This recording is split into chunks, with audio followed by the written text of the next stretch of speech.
fàtte parti kiiraay bu président Diomaye bi keroog ñu annoncé ko en grande pompe ca King Fahd. xam nga Diomaye il a raté le coché dafa raté lu bëri parce que je pense que bu xalaatoon li ko fal xalaat nu mu ñëwee ak nu mu faloo bu ci delloo woon suñu borom tuuti rek coono bu mu nekk ni def ni bu muy def ci pour créer parti coono bu muy def di créer nii di ut mbooloo di ut ay maire di débaucher je pense que bu ko concentré tey ci jafe-jafe réew mi je pense que il aurait eu un deuxième mandat facilement mais dama fàtte ne dafa dévier yoonam. il faut mu am parti. voilà non il n'a pas besoin d'un parti xam nga le parti en fait il avait juste besoin d'être dans le parti où il était avec le parti qui l'a amené au pouvoir avec le parti qui l'a forgé. Est-ce que dina fa mën a mais bu entente amatul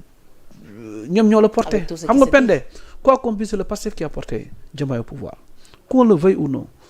moi j'étais pas avec Pastef j'étais pas avec Sonko aujourd'hui Sonko Diomaye bu ñu xulóoyee tamit seen affaire la ñoom ñoo xam mais man nekkuma ànduma ak ñoom musuma ànd ak ñoom. ils disent le contraire. que ni di rappeler sax que ni Sonko Diomaye musta nekk candidat am d'ailleurs sax Sonko keroog bi muy wax ci waxam bu mujj bi dégg nga ko mu ne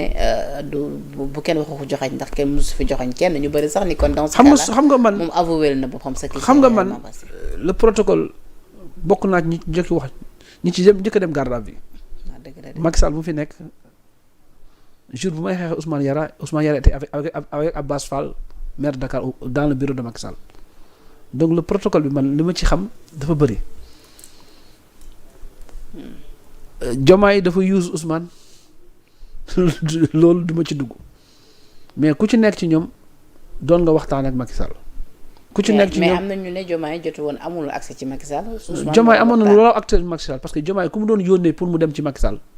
pour mu dem ci Amadou Sall di wax ak moom di ñëw di indi kooku tey mu ngi ci wetu Diomaye peut-être je veux pas dire le nom. wax ñu ko nag. non je veux pas dire le nom parce que xam nga tamit li ngay wax toujours bu ñu lay wut man jamono dañu may wut. parce que bu ñu la jéemee topp ci wax. topp la xool ci bëgg la jënd mënuñu ko bëgg la proposer peut-être tey boo tarxiisee rek dañuy xool lu mais tey ki ko doon def jigéen la te mu ngi ci wetu Diomaye moom moo doon dem di wax di def di dem di ñëw Sonko tamit ku mu doon yónni di dem ba Ousmane Yara ñëw dugg ci ñoom ñëpp xam nañu comprendre nga léegi nag que cela ne tienne ñoom ñaar ils ont trouvé un compromis pour sortir de la prison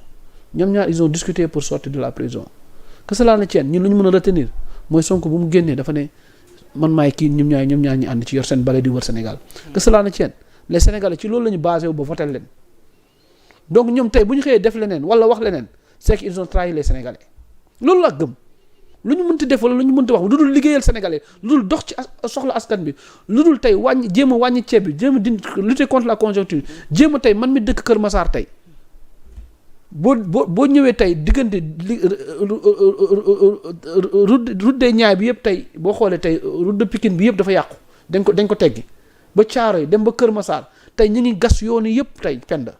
deux voies yi ñu waroon defaruñ ko ñu ngi ko gas imagine toi nawet bii di ñëw bu ñëwee bu tawee tey Yeumbeul sera inondé Thiaroye sera inondé Kër Massar sera inondé et des zones yoo xam ne ça fait 7 ans 8 ans xamatuñu lu ñu inondation tey ñoom ñëw nañ gas foofu tey defaluñ ñu fa dara pour man tey coono yooyu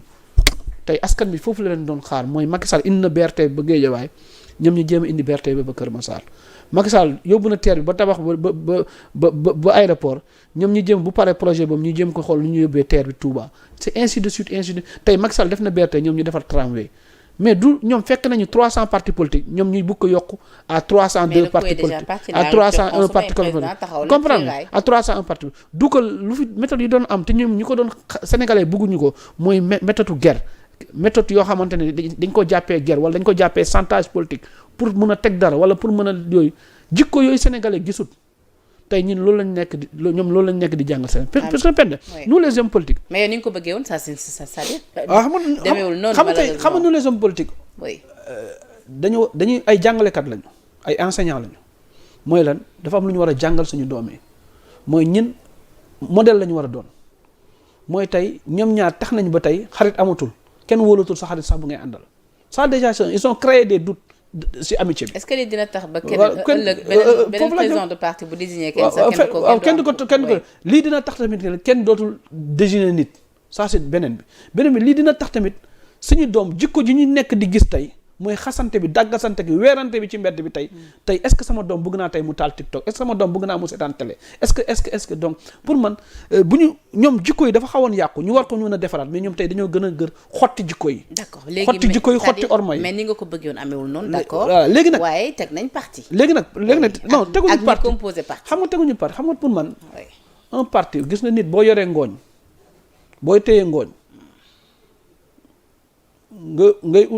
ngay ut gët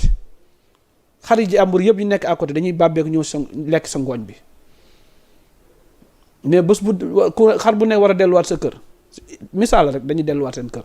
ku yor ngooñ tey am ko la ko lekkal loolu kese la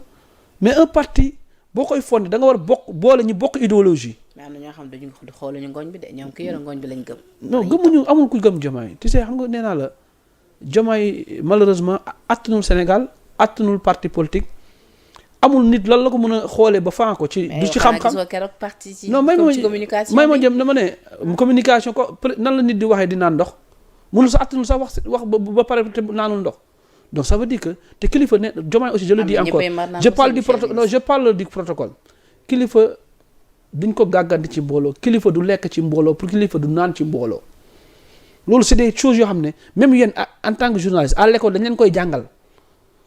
donc ça c'est une erreur donc ça veut dire que kooku ku attanul réew war a bëgg a jëlaat réew mi tegaat ci parti politique bëgg a jëlaat parti politique bi tegaat ci ku ci nekk sa intérêt xam nga tey ci lu ñu nekk Diomaye moo problème ñëpp Abdourahmane Diouf day ñëw proposé ko ay CV Mimi Touré ñëw proposé ko ay CV Aljuma peut-être proposé ko ay CV kii nu mu tudd Yankuba ñu proposé parce que ñu ku ci nekk am nga ñooy indi léegi ñooñu bu ñu ñëwee du ñu nekk directeur du Diomaye du ñu nekk les directeurs de la République mais il va être kii day ne man directeur Abdourahmane Diouf la directeur Mimi Touré la directeur parce que chacun de eux cherche à faire des hommes forts à leur côté et ça va créer des problèmes foofu laa jëm et ça va créer des problèmes et ça va créer des problèmes que ça va créer des problèmes parce que liggéeyaltuñu Sénégal liggéeyaltuñu pour l'intérêt mais ku ci nekk yaa ngi liggéey sa bopp te à 3 ans à 2 ans même yu des nit ñi ku ci nekk da ngay ñëw pour jiro le peu bi des bi. te c'est ça le discours bi Diomaye porté ak ton bi mu doon waxee l'autre. Diomaye am problème de tonalité xam nga problème Diomaye xam nga non tu sais mënul bu mu forcer lu mu mënul la il force il peut pas man bu ma nekkoon Diomaye bu ma nekkoon ay mbokk Diomaye déjà yàlla dogal na il est président de la République dugg na ci histoire politique du Sénégal il a la chance d'avoir sa retraite avant 50 ans chaque mois dina laal lu mu dee 8 millions am na maison de fonction am na 40 millions boo xam ne budget la pour am na pour man dafa war a dem préparer sa retraite li ko dese baal nañ ko 2 ans yu caisse noire bu ko dajalee dina motaat dara mu jëm toog njëga ñaaw pour l'intérêt du Sénégal parce que xam nga parce que kenn du warul foowee Sénégal nit boo tiimee dara nga yenn ko mu diis bul am gàcce wàccee ko. ça veut dire que Sénégal non dëgg ma de. Sénégal yàlla ko teg kay xam na ni il en est capable. non mu capable dama ne yàlla nit di nga ñaan dara yàlla di ko ñaan dara forcer ko mu jox la ko te xam na ne attanoo ko léegi comme attanu ko dafa téye affaire mu diis da ko war a tegaat nànk dem njaga ñaaw toog fa organiser ay élections yu libre et transparent et inclusif ñëpp bokk ci. pour que ëllëg monsieur le ministre pour que ëllëg pour que impossible voilà parce que tout à l'heure yaa wax ni si da nga respecter le choix des Sénégalais ñoo porté seen choix ci le président Bassirou Diomaye Faye avec 54% des voix mu am programme moom tam wax ko déroulé diir bi gàtt mu war a laajaat ab mandat ngir mun a doxal. xam nga pourquoi mu war a dem un jeune comme lui. xam nga le vote des Sénégalais a été trahi parce que les Sénégalais n'ont pas voté Mimi Touré les Sénégalais n'ont pas voté Abdourahmane Diouf au devant de la scène les Sénégalais n'ont pas voté ce qu'on voit aujourd'hui la transhumance là les gens qui koo xamante ne yow bu ngay campagne pour Diomaye falu moom mu ngi campagne pour Amadou Ba falu c'est ça qui se passe donc ça veut dire il y a longtemps ils ont trahi le vote des Sénégalais mooy ñoom ñaar bu ñu départagé wu ñoom ñaar bu ku nekk demee sa yoon donc les Sénégalais à leur majorité ont voté Diomaye parce que Diomaye mooy Sonko ils ont voté le PASTEF léegi nag lorsqu'il y a séparation donc ça veut dire que le vote a été trahi maintenant si le vote a été trahi la seule solution mooy lan c'est d'organiser des élections inclusives léegi nag comme nous sommes dans un pays où le président de la République doit faire 5 ans c'est la République maintenant les 2 ans yi ko dese moom il devait regarder comment nan la war a jubbantee économie bi nan la war a jubbantee koom-koom bi nan la war a nekk mais nekku ci boppam la nekk muy ci la nekkul ci lii ci boppam la nekk muy nu mu def ba créer parti politique nu muy def ba am deuxième mandat te deuxième mandat nit da nga koy liggéey gis nga politique du pexe gis nga pexe tegul fi nit mbooloo moo fi teg nit bilan moo fi teg nit te les sénégalais sont yeewu nañu